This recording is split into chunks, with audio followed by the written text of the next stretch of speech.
Ensuite, on va me dire dans une deuxième question, on rappelle qu'il y a risque de cavitation dans une canalisation si la pression en un point de l'écoulement devient trop faible et atteint une pression. Et cette pression, ça va être la pression qu'on a déjà qualifiée là, qui est la pression de vapeur saturante du fluide qui circule. Exprimer, on me demande d'exprimer en appliquant l'équation de Bernoulli sur la ligne de courant reliant le point B et le point C, la hauteur théorique maximale à laquelle peut-on porter le point B de la conduite en évitant effectivement les risques de cavitation. Et on me demande évidemment de l'exprimer, puis ensuite de le calculer. Alors, qu'est-ce que je vais faire dans un premier temps? Je vais exprimer l'équation de Bernoulli entre le point B, donc le point le plus haut là, et le point C. Donc, cette équation de Bernoulli, vu que je cherche une hauteur, je vais essayer de l'exprimer en hauteur. Donc, si je l'exprime en hauteur, donc j'efface ici, et on va dire Bernoulli entre B et C. Et Bernoulli, on va l'exprimer en hauteur. Donc, cette équation de Bernoulli exprimée en hauteur. Et bien, quelle est l'équation? Donc, ça fait PB sur ρ G plus 1 sur 2G VB au carré plus ZB est égal à, c'est pareil entre C, PC sur ρG plus 1 sur 2G VC au carré plus ZC. Donc, voici l'équation de Bernoulli exprimée entre B et C et l'équation où tous les termes vont être exprimés en hauteur. Donc, si je mets de côté les différences de hauteur, donc ça me fait PB moins PC sur ρG plus 1 sur 2G facteur de VB au carré moins VC au carré plus ZB moins ZC, le tout égal à 0. Et donc, on va se dire, on va se mettre, puisqu'on me demande de calculer tout ça pour éviter la cavitation, et on me dit que je vais caviter lorsque la pression en B sera égale à la pression de vapeur saturante. Donc, je vais me placer dans ces conditions en me disant que, effectivement, la condition, et je vais pouvoir obtenir la hauteur de ZB maximum. ZB maximum sera obtenue lorsque ma pression en B sera la pression de cavitation. Après, si je diminue la hauteur de B, et du coup, on verra que ma pression diminuera aussi et que je serai inférieure à ma pression de vapeur saturante. Donc, on va se placer à la hauteur max donc, de B et on va regarder ce que ça donne. Donc, ici, je vais avoir quoi? Je vais avoir PV SAT, donc la pression PB, moins PC sur ρG plus 1 sur 2G facteur de VB au carré moins VC au carré plus ZB, là ça me donnera la pression maximum. Si je considère ma pression PV-SAT, ici j'aurai ZB maximum moins ZC, le tout égal à 0. Donc voilà mon équation. Maintenant, reste plus qu'à calculer. Donc j'ai PV-SAT, j'ai la pression C, j'ai ρ, j'ai G, Zmax, je la connais, et ZC. Il me reste à calculer VB moins VC au carré. Alors il y a un truc particulier ici qui me dit que, effectivement, entre le point B et le point C, mon diamètre du tuyau est constant et donc que je vais avoir 10 cm de diamètre constant. Si mon diamètre est constant, donc on va garder cette équation, on la réécrira tout à l'heure, mais si mon diamètre est constant,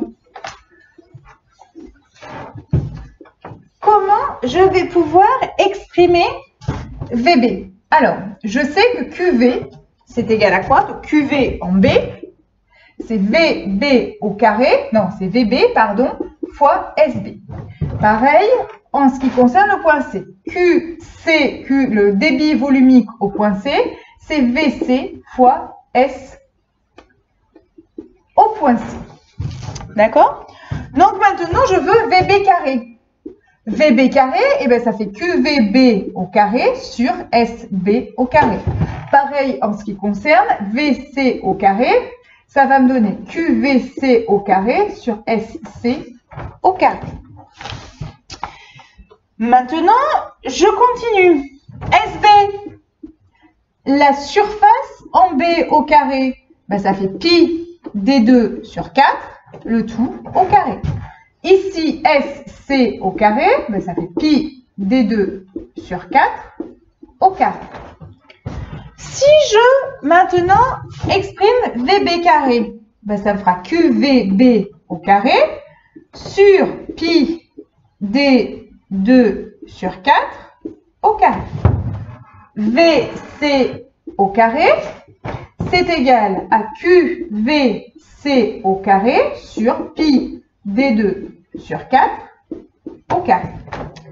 Maintenant, je cherchais à calculer VB carré moins VC au carré. C'est l'expression qui se retrouve dans mon équation de Bernoulli. Si je veux exprimer ça, ben ça va me donner quoi? Q, mon débit volumique est constant. Mon débit volumique est constant puisque ici, qu'est-ce qui va se passer? Mon débit entre ce point-là et ce point-là, il est constant. Donc, je vais avoir QV au carré, ok? Facteur de, eh ben, ça va être 16 sur pi D2 au carré moins 16 sur pi D2 au carré.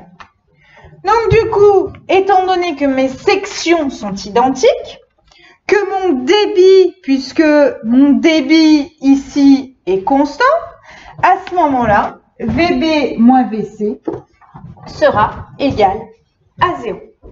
Donc, maintenant, ça veut dire quoi? Ça veut dire que si je réécris mon équation de Bernoulli, si je réécris l'équation de Bernoulli de tout à l'heure,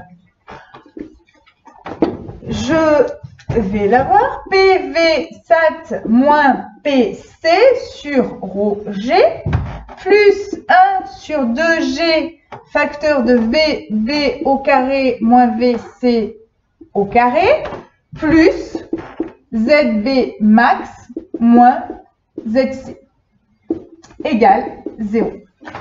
VB moins VC au carré, on a dit que eh ben, on vient de démontrer que cette expression-là était nulle. Pourquoi? Parce que SB égale SC.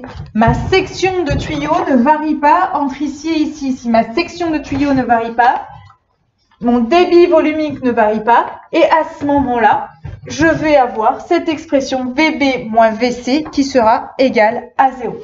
Si c'est égal à 0, ben, mon équation, elle devient quoi? PV sat moins PC sur rho G plus ZB max moins ZC égale 0. Je peux donc maintenant tout naturellement eh ben, récupérer l'équation et l'expression de ZB max. Donc ZB max, ce sera égal à ZC moins PV sat moins PC sur rho G. Et ce qui va me donner donc quoi? Moins 5. Donc ça, c'est l'expression de ZC. Moins 5. Moins, alors PV sat, on me le donne dans l'énoncé, ça fait 2500. Moins ma pression en C, c'est la pression qui vaut 1 bar, donc 1 10 puissance 5 pascal. Donc là, la pression PV sat est en pascal, la pression PC est en pascal. Rho, donc c'est de l'eau, c'est 1000. G, on avait dit 10. Et donc, ce qui me fait 4,75 mètres.